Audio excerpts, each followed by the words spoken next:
গুনাহ মাফির দোয়া। মুনাফিকের আলামত কয়টি?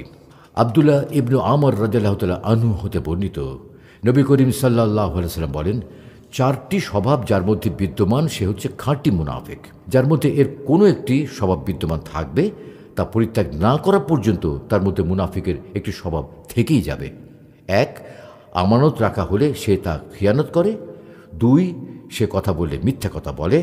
আর 3, সে ওয়াদা করে তা ভঙ্গ করে।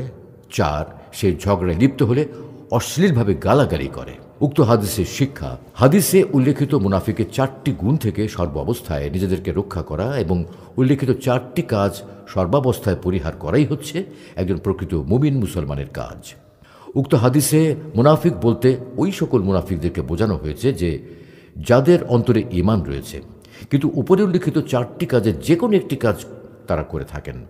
তারা যদি উক্ত মুনাফিকি কাজ পরিহার করে মহান আল্লাহ রাব্বুল আলামিনের দরবারে তওবা করেন এবং এগুলো না করার অঙ্গীকার করেন, তবে অবশ্যই মহান আল্লাহ রাব্বুল আলামিন তাদেরকে ক্ষমা করে দেবেন।